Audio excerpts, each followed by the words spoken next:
edificio de uso mixto como estrategia de revitalización urbana entre el Jirón Cusco y Huánuco, Barrios Altos, Lima.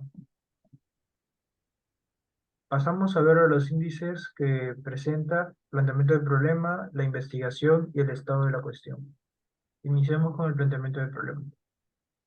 En la actualidad, el abandono de los predios en el centro histórico de Lima ha incrementado debido a la tuburización de la zona y a los cambios de uso de suelo del entorno.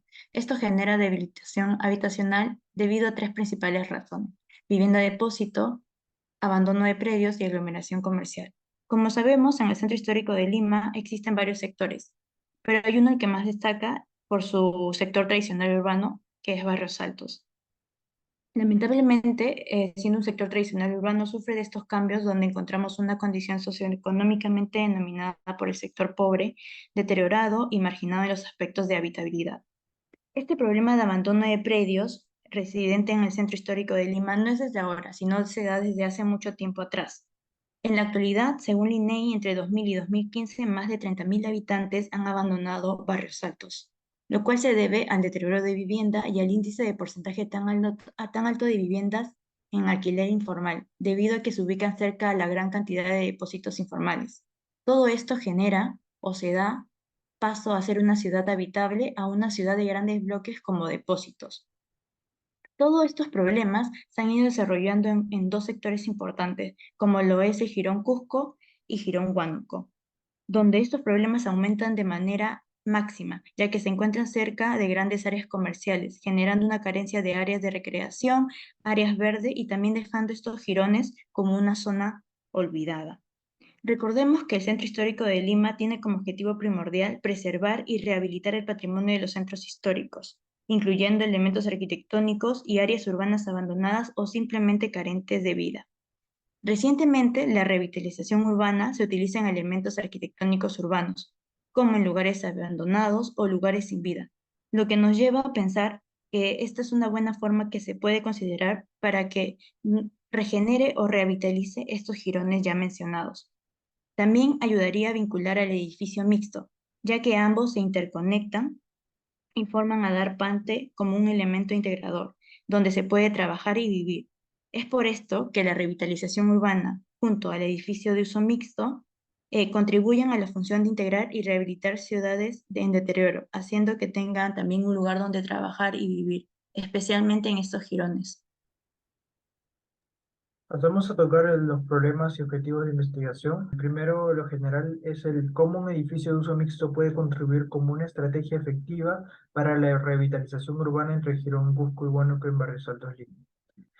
Esto nos arroja los objetivos como objetivo general, determinar si un edificio de uso mixto va a contribuir efectivamente a la revitalización urbana, y como específicos el establecer la tipología de edificio mixto que permita una óptima revitalización urbana, identificar los factores urbanos que han contribuido a la degradación de la zona para que no afecten al edificio de uso mixto para su revitalización, el analizar el nivel de saturación comercial que impacte al edificio de uso mixto para que se garantice la revitalización urbana, y determinar los elementos urbanos que tienen el potencial para ser vinculados con el desarrollo del edificio para lograr su revitalización.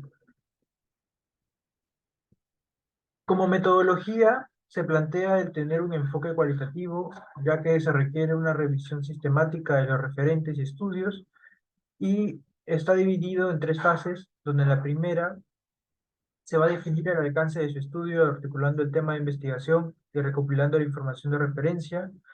Como segunda fase, el recopilar datos sobre la realidad urbana de Barrios Altos, de los Jirones Cusco y Huánuco. Y como última fase, los resultados de la investigación, el análisis y la sugerencia servirá de base a los parámetros de diseño para la solución. Esta metodología, a través de los objetivos, nos va a identificar los instrumentos y técnicas que se van a realizar, que en el primer objetivo específico se va a hacer un análisis, donde en este procedimiento se realizará a través de fichas de análisis comparativo de referentes de edificios y uso mixto y referentes con la revitalización urbana, también revisión bibliográfica. En el segundo objetivo se va a hacer una ficha de observación para determinar específicamente la realidad problemática en la zona. Como la tercera, la ficha de revisión documental a modo de una ficha comparativa. Y como último objetivo, que es el determinar los elementos, se va a hacer un mapeo urbano, donde nos va a permitir identificar los elementos urbanos potenciales para el edificio.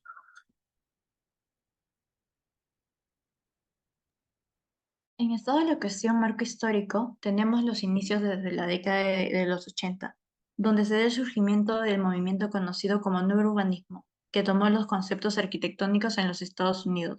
Luego pasa a ser inaugurada o ser ya con- eh, presentada con el concepto de nuevo urbanismo. En 1991 se consolida y se desarrolla un conjunto de principios para la planificación de uso de tierra.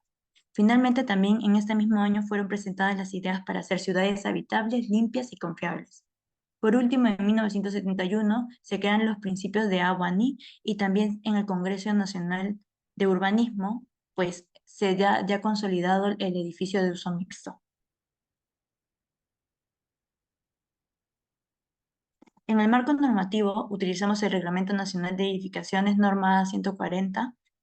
También utilizamos el Reglamento de la Administración del Centro Histórico de Lima, Ordenanza 062.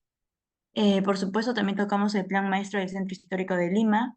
Y por último, también tocamos el capítulo 5 de la gestión urbana ambiental, donde nos hablan de los proyectos mixtos y la dimensión de proyectos. Pasamos a dar parte de los referentes de edificios de usos mixtos, en donde estos dos referentes que vamos a tocar interconectan el edificio de uso mixto con la revitalización urbana. Siguiente, por favor. Este primer referente, Ocho House, nos habla sobre un barrio que se puede hacer uno solo, en donde va a integrar todos los elementos de la vida urbana en un solo edificio. Y estos van a coexistir en este edificio mediante pasarelas y mediante centrales en este espacio como son áreas verdes, áreas urbanas. También nos habla sobre la combinación de esos aspectos que tienen como fin otorgar la riqueza de experiencia para los usuarios. Y por último, el barrio urbano, en donde integra la vida suburbana y funciona así como una energía y hace que todo este edificio sea como una pequeña ciudad, en donde coexiste el negocio, tanto vivienda como comercio. Siguiente. También tenemos el edificio de uso mixto El Pacífico, donde tiene uso de vivienda comercio y hace hincapié en la revitalización. Esto se ubica en Miraflores. Siguiente. Bueno, también podemos ver aquí en donde su zonificación se distingue tres zonas bien definidas, la inferior, donde están los centros comerciales, la zona intermedia y por último el estacionamiento. En esta distribución podemos ver que se encuentran tiendas y comercio, posee instalaciones. En el tercer piso también se puede observar con facilidad para el uso de viviendas. Y por último, a partir del cuarto piso, se ha desarrollado zonas de vivienda que comprenden más de 21 departamentos. También podemos concluir que al final se da comercio y vivienda en un solo edificio y se puede coexistir y al final también revitaliza toda esta zona. Concluimos que el concepto de edificio de uso mixto se refiere a un tipo de construcción que combina diferentes usos en un solo edificio, como residencial, comercial, de oficinas, entre otros. Las ventajas en términos de eficiencia energética al combinar diferentes usos en un solo edificio, se puede optimizar el uso de los recursos y reducir el consumo de energía en comparación con la construcción de varios edificios independientes, el mejorar la calidad de vida, el fomento de la actividad económica y la mayor diversidad urbana, ya que estos edificios pueden contribuir a crear una mezcla de usos y funciones en una misma área urbana, lo que favorece la diversidad y la riqueza en el tejido urbano.